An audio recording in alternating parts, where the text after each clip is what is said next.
So, I would like to welcome you in another episode of International Commentary. Today, I have my fellow student of university of our department in international politics and diplomacy. Today, our topic will be the incident in India, in the region of Kashmir, in the wider region of Kashmir, and I would like to introduce our student Sid, who is going to be with us today. So Sid, today the topic will be the line of control between India and Pakistan. Would you like please to make an introduction of the topic? Sure. Thank you, Akis. I really appreciate this opportunity. This topic, this incident that took place is not just important for the geopolitical and global context, but it's also very important for me as personally, because it affected directly my family, my loved ones, and my country's well-being. Before we get into the topic, let's talk about the geographical and political situation of this region. As you mentioned, LOC, that is the line of control, which is not just a line on the map, but it is a 740-kilometer de facto border between India and Pakistan. It divides Pakistan-occupied Kashmir and Indian-administered state of Jammu and Kashmir. This region as a whole is been in contention since 1947, since the two countries got independent from England. Perfect. Thank you so much for your input. So this tragic act of terror has escalated into a full-scale diplomatic and military conflict. So let's get the first question. What exactly happened that triggered the conflict, and who was behind this? Okay, so this incident started on 22nd of April this year in scenic valley of Pahalgam. This is a touristic area, yes. Terrorists came and attacked 26 civilians, tourists, Hindus, Indian Hindus and Christians. Why I mention religion in this? Because these tourists were asked to recite Islamic verses, and those who failed to do so were shot point blank. Yes.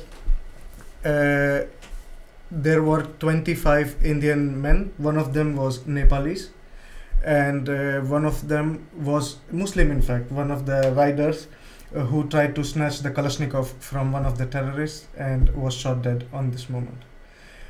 The second question that you asked, who did this? The Resistance Front, a group called Resistance Front, which is a proxy for Lashkar-e-Taiba, which is a well-known, internationally recognized terrorist group, took responsibility for this, and later with the global backlash they took off their video. And we must understand here Pakistan's role in harboring terrorists for a long time. Yes, one of the stark example of this is Osama bin Laden, who was found in Abbottabad, 600 meters from Pakistan's premier military academy, which raises a very serious question here, that either Pakistan's intelligence is so ineffective that they did not know that there was a most wanted man in their backyard, or this is deliberate protection and complicity. Understandable. It's very tragic what really happened, and as I see, it's complicated as well. So what was the response of India? What happened after? Okay, so on the nights of 7th May, 1 hour past midnight, India did a very precise and calibrated airstrikes on 9 known terror camps in Pakistan. These were terror camps linked with Jaish-e-Mohammed and Lashkar-e-Taiba. As I've mentioned earlier, these are terrorist groups which are recognized by UN, UK, US, and many other countries. Yes, India did attack with precision through airstrikes to reduce civilian casualties. It was done in midnight. It was non-escalatory attack. India made a claim that we do not want any territorial gains out of this attack, but simply we would protect our citizens. Understandable. And what was the response of Pakistan? Oh yes, they responded, and how they did. They did indiscriminate shellings on the border. It was on residential areas. It was on schools. This was on places of worship. There were attack on gurudwaras. Gurudwaras are the places where Sikh people worship. And on 2 Catholic institutions where 3 nuns were killed in this attack. Total number of casualties was around 19, if I'm not wrong. Yeah, and it was tragic. That's how. And after the Pakistani attack, India again responded to this attack on May 10th. We again did. See, that is a difference. What I'm trying to establish here. We did calibrated strikes again on their military and air infrastructure. Our next attack on May 10th was on Noor Khan Air Base in Rawalpindi, which is very close to their nuclear facility. Yes, that was India's response. So, do you think that incoming escalation is possible, at least for the time being? Do you think it's possible, or is under any plan from India to escalate the situation there? No, I would continue the escalation that was there after this attack. I will give you a series of events, and you can connect the dots if you want, how these events happened. India attacked a military base which was very near to nuclear facilities. There were tremors, there were earthquakes in this region for 4 to 5 hours. Pakistan orders a plane full of boron-10 from Egypt. Boron-10 is a chemical that is used to neutralize radioactive material. And again, there was international intervention between the 2 countries. Suddenly there was diplomatic back-channeling, which was not on the table 48 hours ago. J.D. Vance tweeted when this conflict started, J.D. Vance, Vice President of USA, he tweeted that we are not going to interfere no matter what. And after 48 hours, he tweets that there has been alarming intelligence that we have to intervene. And there were many other players, EU, US, who were trying to back-channel this. Pakistan's DGMO, the Director General of Military Operations, calls Indian counterpart, and they have a talk, and the ceasefire is announced on May 10th, later that evening. So there was escalation, and it was controlled very precisely because India as a region, I want to tell you that we are very clear-eyed. We are on the verge of becoming one of the largest free market economies in the world. We do not want anything that Pakistan has, never have, never will. But Pakistan is a revisionist state. They have now and then, for decades now, have tried to create nuisance along the borders of India, and problem for their people also. So, what do you think this indicates about India's response? Okay, I think it indicates very clear message that we would not stand terrorism anymore. Terrorism in any form will not be tolerated. Responsibility is not restraint. We are a very responsible leader of this region, and we will not terror outfits dictate our terms.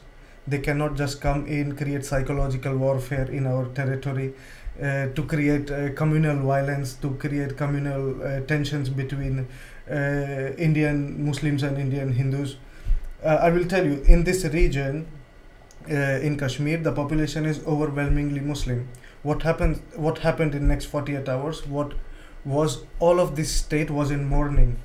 They were so sad that they closed their businesses, they closed their shops, and they were on the streets protesting against this incident of terror.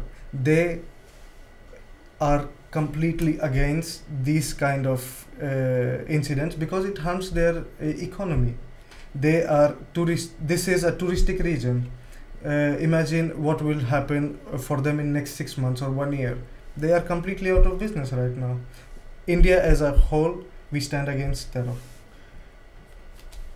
It's very understandable what you're saying, and as we see, it's not just an easy line to follow. You have to collect a lot of factors. You have to assemble them. So, do you think there will be any actual international response in case of potential escalation either from India or Pakistan? There were both positive and negative international responses during this during this incident when it was taking place. There were positive there were positive answers from UK, EU, and USA. They supported India's stand against terror, but in UN Security Council, due to China's veto, this organization that I named earlier, the Resistance Front, it was stopped. The UN Security Council was stopped because of China's veto to be named for this incident. I don't think, in my personal opinion, geopolitical interests should come in the way of fight against terror. I think it's a shame that UN Security Council did this. But I see so much hope because all the countries came together, and all of the countries have same message. We are against terror in any form or shape. Yeah. It would be great ideal to try to avoid any kind of escalation, especially in this region as tensions are rising. 100%. We have to understand that these are two flashpoints in the world. We share the longest militarized border in the world. It is not a new conflict. It has been happening since the birth of these two countries, since 1947.